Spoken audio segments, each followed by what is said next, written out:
The keen eye amongst you will know that we are Land Rover specialists when it comes to electrification, whether that be a Tesla Model 3 motor into a Defender, into a Range Rover Classic, maybe a Netgain Hyper 9 motor into more like a Series 1, Series 2, Series 3, which we've all done. And the even keener eye among you will know that this is not a Land Rover, was not built by Land Rover, but it is of a similar era of the Land Rovers that we built.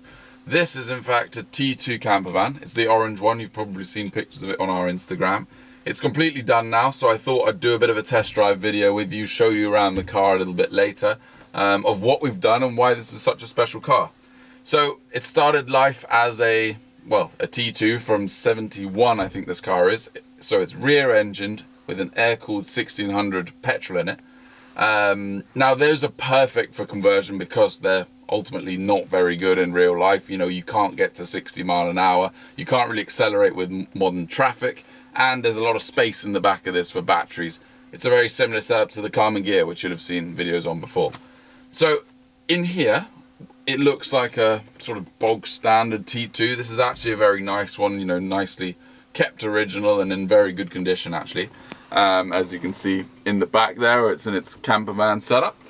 So what we've done in here is keep things vastly original. We've got the original clutch pedal, still works as a clutch pedal.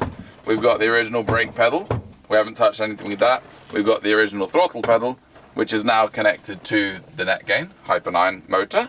We've got the original gear stick, which is currently in third gear. It stays in third pretty much all the time. Other than that, in here we've still got no power steering. We've still got all the original controls here. We've got an original indicator and sort of light cluster there. We've got the original kilometers per hour speedometer, because obviously I'm sitting on the left and this is I guess a European car, but we have changed this for a this used to be a clock and now it's a battery meter, so showing the percentage of charge of the electrics in here. Okay, so other than that, we've got a heater knob there. Now this is basically low heat, medium heat, high heat. We've tried to make it look as similar as possible to the original buttons and stuff in here, but other than that you wouldn't really know. So we're going to set off by putting it in third gear, no clutch, obviously just a bit of brake, and all I have to do is simply press the accelerator and off we go. So no more wrestling with the annoying old clutch or trying to slip it to go uphill. This is driving now as ultimately an automatic. So we leave it in third gear pretty much all the time, and as you can see, off we go. When I put my foot down up a hill, it still holds on and it can go up a hill, look, whoop, which is quite exciting. But also if you did want to change gear, not that you have to, we actually advise leaving this car in third gear pretty much all the time unless you're about to sit on the M25 or something. If you did want to change into fourth, all you have to do is put your foot on the clutch, change it into fourth. Now we'll have a little bit more, sort of little bit less grunt on the acceleration, a little bit less on the regen side of things, but we're just driving around in fourth gear as if it was an automatic. We're going down a hill now, and I've got my foot off the throttle. We're not just freewheeling down the hill, the regen is engaging now. That's actually putting a fair chunk of current and energy back into the batteries, so a very efficient way of driving, which is nice. It also means we don't have to rely so heavily on the brake pedal. Obviously these brakes were designed in the 70s. They're nothing like a modern car, so we don't have to rely on them quite as much, which is nice. But other than that, in here you see I'm not really doing anything differently. My switches are the same, my wipers are still slow, my steering is still a little bit heavy, but that's all part of the charm of a classic car. We're not trying to create new cars, we're trying to just revitalize old ones, make classics usable again. And I think this is the perfect example of that. Okay. Everybody always talks about range. They say, oh, range, range, range. Electric cars are never going to work. You could never take a T2 Campervan and use it to drive to Cornwall for a little weekend camping away with the kids. I would never take a campervan to Cornwall. Well, a campervan like this to Cornwall with its air-cooled engine in the back that's probably going to break down. You're probably going to do 30-40 mile an hour the whole way. It's just not really practical today. So this car was built bespoke for its owner, who's a rock star, actually a famous rock star who lives in Hackney in London. He wants to drive around the middle of London, and he wants to go for the odd camping trip on the outskirts of London, or you know, to a festival or whatever that may be. So we've put 150 miles of range in her. This consists of 10 Tesla Model S batteries, which are mounted under the back seat and where the fuel tank used to be, which we'll show you later on in the video. But ultimately, we've created a car that he can now use in London. This petrol engine really struggled with the new E10 fuel, so he doesn't have to worry about that anymore. He's got charging outside of his house on a lamppost, and he can go around London guilt-free, smoke-free, and you know, with all these nice hippie stuff and the beautiful electric camper van. So let's enjoy her, and then we'll stop in a minute and I'll show you around.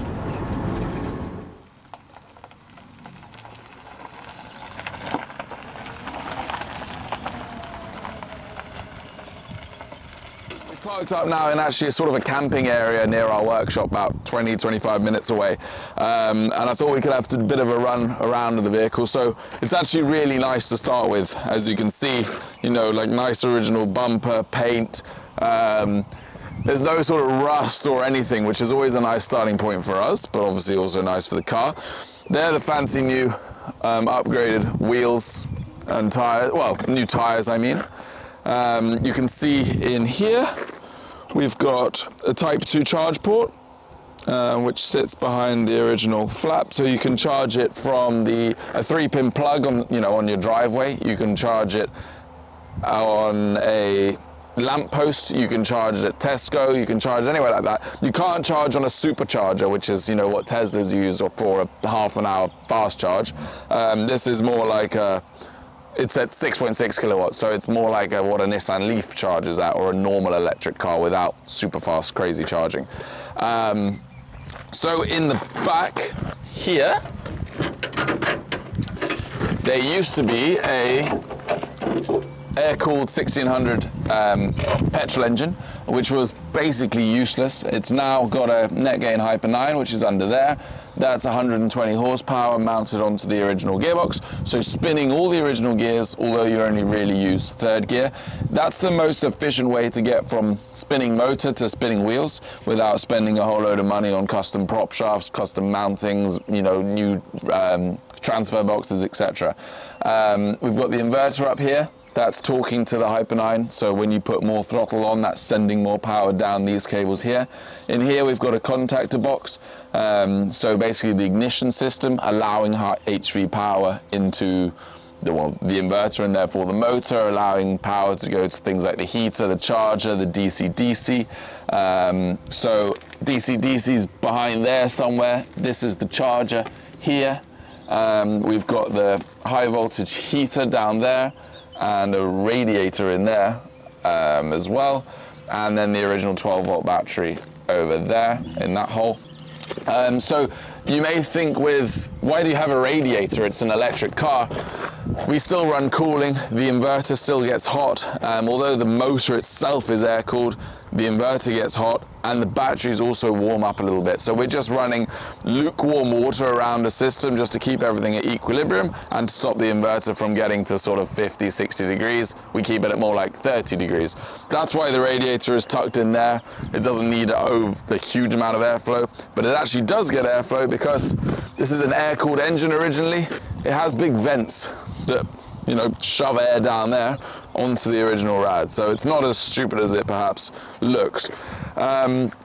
So other than that, in the back there, in here we've got nothing. It's original. So all we've put in here is a coolant header tank, which is in that cupboard. We don't have to worry about that. But other than that, this is just like the duvet of the owner, and his charging cable is in there. And then inside,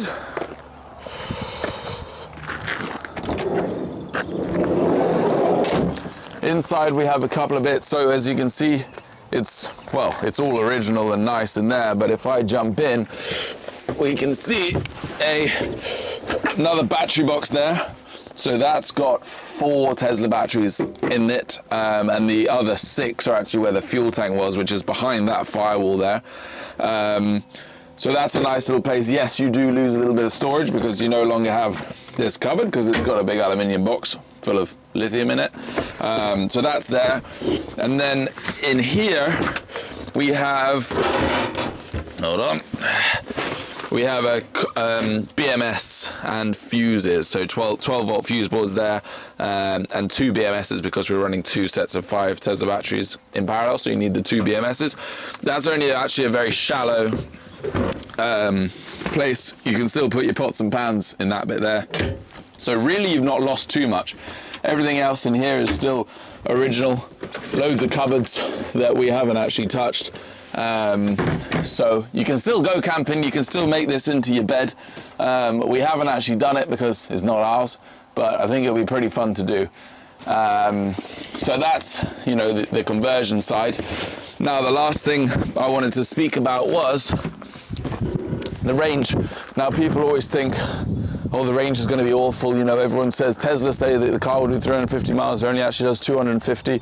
The range numbers that we give are actually ranges that we have done. So this car went to the fully charged show in Farnborough 2 weeks or so ago.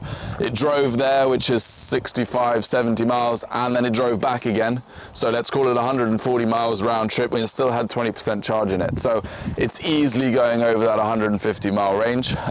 In the summer it will get more because batteries like to be warm. In the winter it will get less because batteries, again, like to be warm, and that makes a big difference. People don't really realize that. I have a normal electric car by BMW, and it's a huge difference, almost like a 40% difference between summer and winter in terms of range. So that's the car. We absolutely love it. We're really sad to see it go, but it's been a great conversion, and we look forward to doing another one soon. Thanks for watching.